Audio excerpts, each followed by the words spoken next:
So here we have the Hyundai Tucson on a 68 plate. I'm going to start off by showing you around the outside of the car, and then we'll hop in and run through some controls on the inside. But from the outside you can see it's a 5-door car with alloy wheels. Let's start off inside the boot and then work our way around the rest of the car from there. As we approach the boot, you can see we have reversing sensors. Plenty of boot space as well, along with that 60-40 split folding rear seat should you wish to increase this space even further. And then underneath this tray section, not only is this a full-size spare wheel, but it's an alloy wheel as well. Okay, so we're just going to work our way back round to the front of the car, and then we'll hop in and run through some controls on the inside. But now that we've done a full circle of it, you can see it's in excellent condition the whole way round.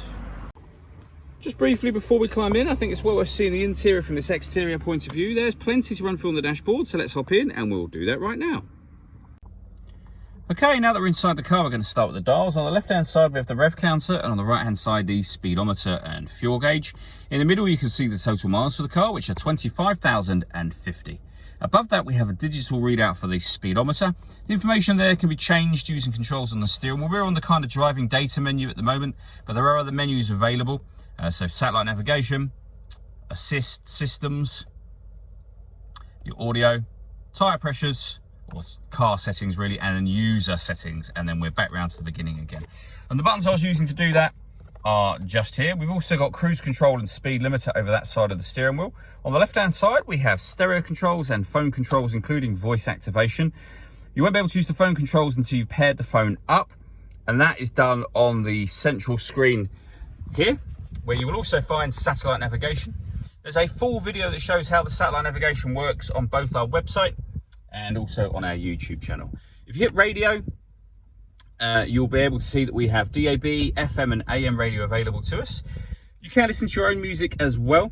So there's a number of ways of doing that. You can go back to the home screen from up here, and then all menus, and you would hit media. It's grayed out at the moment, but you can connect up an auxiliary device and USB device, as well as being able to stream music wirelessly via Bluetooth audio. You can connect your smartphone up as well, and you'll see we have Android Auto and Apple CarPlay. You can access your satellite navigation from here as well, or everything is down on these buttons just here. If I pop the car into reverse, you'll see we have a full color reversing camera with guidelines that show you what direction the car is headed in relation to the image that's being shown on the screen. Working our way down from that, we have dual zone climate control, so you can adjust the passenger and driver temperatures, the fan speed up and down. You can determine where you'd like the air to be directed once it enters the vehicle, and then this button will turn the air conditioning off in this case, or back on again. Or hit auto, and the car will take control of the fan speed and the direction of the air to maintain the temperatures you've asked for. You can override that whenever you wish to. We have heated driver and passenger seats, both with 3 different heat settings on each. We have 2 12-volt charging sockets then, as well as the auxiliary and USB inputs as well.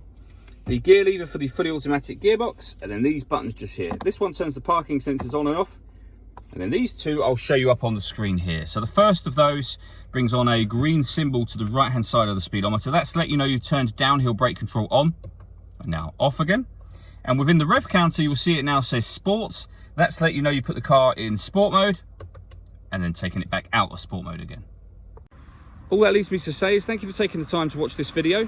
If you'd like to come and see the car in person and have a test drive, please feel free to call any of our MJA sites. We'd love to hear from you soon.